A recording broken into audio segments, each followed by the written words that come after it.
জনগণ সাথে না থাকলে জনগণ 5ই আগস্ট দেখিয়ে দিয়েছে। কাজে আমরা যদি ভুল করি, জনগণ আবার কোনো একটা কিছু দেখিয়ে দিবে, তখন কিন্তু পস্তাতে হবে, তখন কিন্তু হাপিত্তেশ করতে হবে। সহকর্মীবৃন্দ, এখনো সময় আছে। আসসালামু আলাইকুম দর্শক, মির্জা ফখরুল সহ বিএনপির যে সমস্ত নেতাকর্মীরা অতিরিক্ত বাড়াবাড়ি করছে তাদের উদ্দেশ্যে এবার কঠিন হুঁশিয়ারি দিয়েছে জনাব তারেক রহমান সাহেব।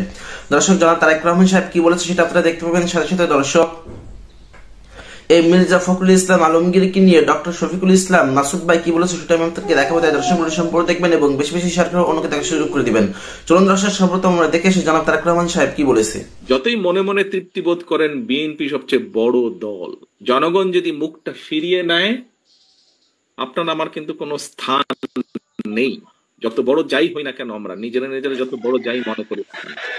আমি আজকে গত কয়েক মাস ধরে বলছি, সামনের নির্বাচন এত সহজ নয় আপনারা যত সহজ ভাবছেন।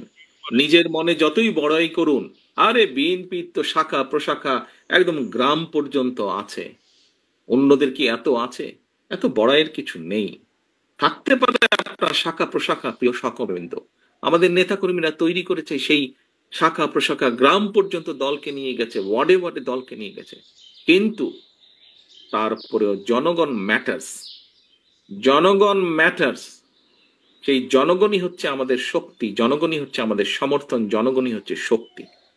জনগণ সাথে না থাকলে জনগণ 5ই আগস্ট দেখিয়ে দিয়েছে। কাজে আমরা যদি ভুল করি, জনগণ আবার কোনো একটা কিছু দেখিয়ে দিবে, তখন কিন্তু পস্তাতে হবে, তখন কিন্তু হাপিত্তেশ করতে হবে।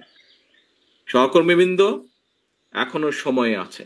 আসুন আসুন আসুন, আমরা জনগণের পাশে থাকি, জনগণের সাথে থাকি। যারা এমন কিছু করবে যা আপনাকে আমাকে ক্ষতিগ্রস্ত করবে, যা আমার দলকে ক্ষতিগ্রস্ত করবে, যা আমাদের দল ক্ষতিগ্রস্ত হবে, আমরা তার বিরুদ্ধে প্রতিবাদ গড়ে তুলব, তার বিরুদ্ধে প্রতিরোধ গড়ে তুলব। আজকে শহীদ জিয়ার 89তম জন্মবার্ষিকীতে যদি শহীদ জিয়াকে সত্যিকার ভাবে আমাদের স্মরণ করতে হয়, যদি শহীদ জিয়াকে সত্যিকার ভাবে সম্মান জানাতে হয়, আজকে দেশনেত্রী খালেদা জিয়া, ওনার জন্য আমরা দোয়া করছি সুস্থতার জন্য। কিন্তু দেশনেত্রী সবচাইতে খুশি হবেন, দোয়া তো আছেই, কিন্তু উনি যখন দেখবেন যে জনগণ সমর্থন দিয়েছে বিএনপির প্রতি, আমি তো মনে করি সবচাইতে বেশি খুশি উনি সেদিন হবেন। এবং দেশনেত্রী খালেদা জিয়ার সৈনিক হিসাবে আপনাদের উপরে সে দায়িত্ব বর্তায়। সহকর্মীবৃন্দ, আমরা কে ছোট নেতা, কে গ্রামের নেতা, কে ইউনিয়নের নেতা, কে বড় নেতা, কে বিভাগীয় নেতা, কে কেন্দ্রীয় নেতা, বিষয় এটি নয়। বিষয় একটি, আমাদের ঐক্যবদ্ধ থাকতে হবে, আমাদেরকে অন্যায়ের বিরুদ্ধে থাকতে হবে, আমাদেরকে অন্যায়ের বিরুদ্ধে প্রতিরোধ করতে হবে, আমাদেরকে এমন ভাবে দাঁড়াতে হবে যাতে জনগণ বোঝে যে আমরা তাদের সাথে আছি, জনগণ বোঝে আমরা তাদের পাশে আছি, জনগণ বোঝে যে জনগণ যেভাবে চায় আমরা সেভাবেই আছি, জনগণের প্রত্যাশা অনুযায়ী আমরা সেভাবেই তাদের পাশে আছি। দুদিন আগে আমি একজন ব্যক্তির টক শো দেখছিলাম।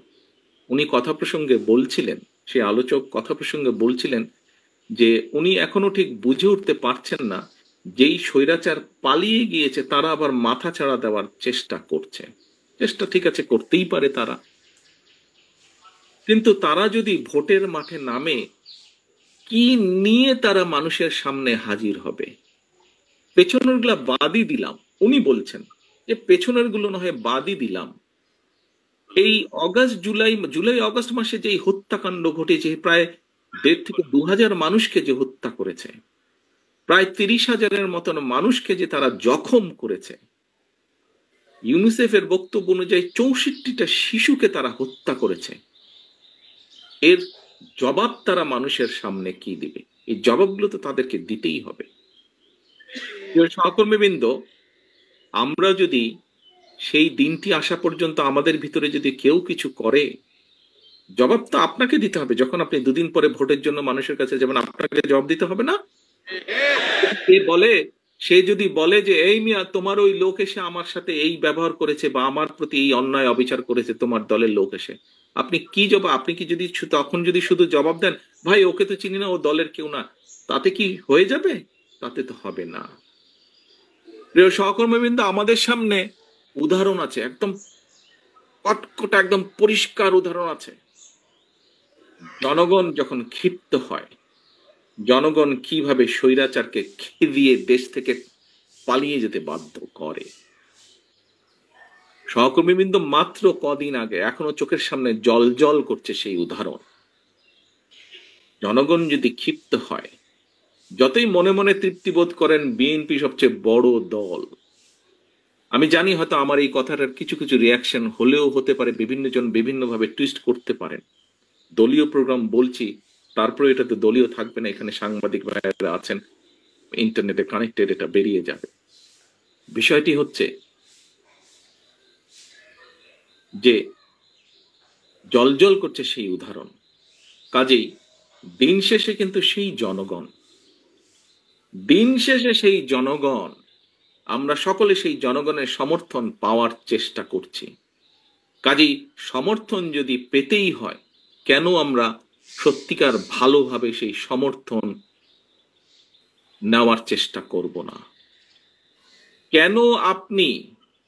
কেন আপনি অন্যায়ের বিরুদ্ধে চোখ বন্ধ করে রাখবেন? প্রিয় সহকর্মীবৃন্দ, দিন শেষে সেই জনগণের কাছেই যেতে হবে।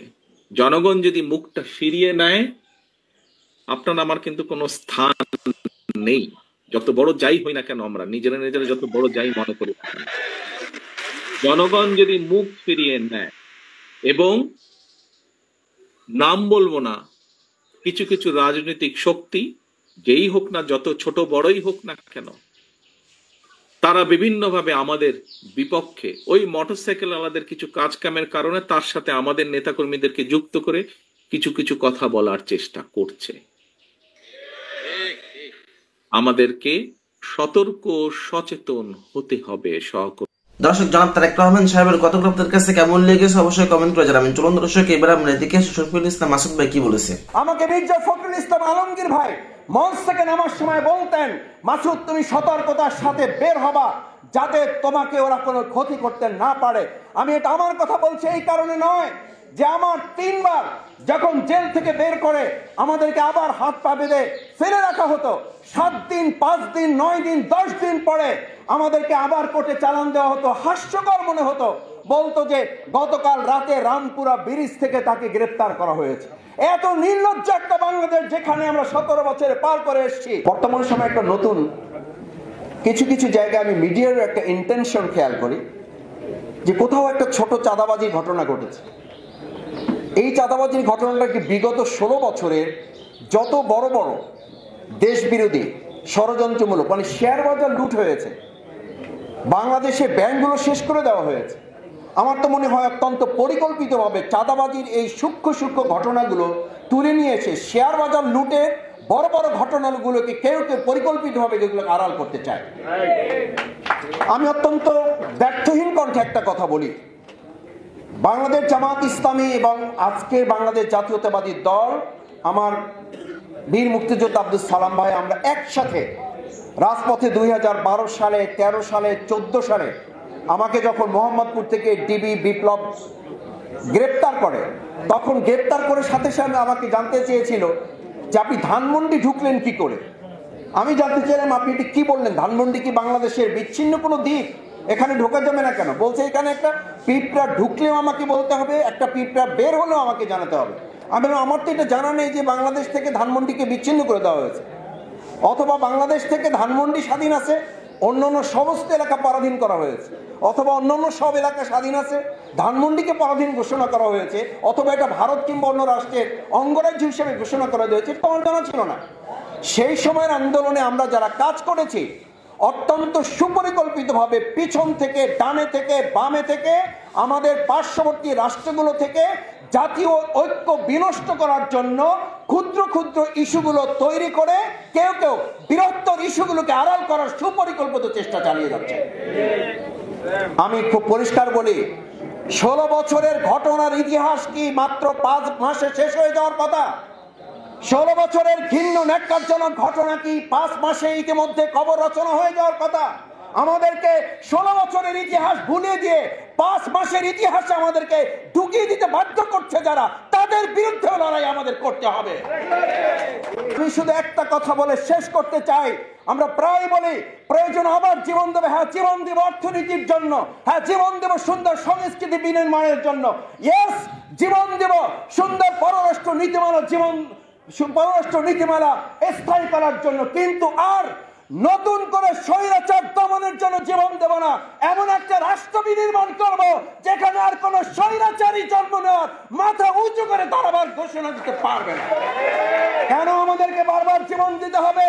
কেন আমাদের 53 বছর পরে এসে বলতে হবে এই দেশকে আবার স্বাধীন করতে হবে? আমাদের প্রত্যেকের জীবনের মূল্য আছে। সুতরাং আসুন, চেতনা বাংলাদেশের বাংলাদেশ জামাত ইসলামী সেরকম একটি রাষ্ট্র নির্মাণ করতে চায় যেই দেশে আর ফ্যাসিস্ট স্বৈরাচারী কোন মানুষ, কোন সরকার, কোন ব্যক্তি, কোন গোষ্ঠী আগামী দিন আর মাথা উঁচু করে দাঁড়াতে পারবে। এই বাংলাদেশ বিনির্মাণে আপনাদের সকলের ঐক্যবদ্ধ ভূমিকা পালনের আহ্বান জানিয়ে আমার কথা শেষ করছি। আল্লাহ হাফেজ।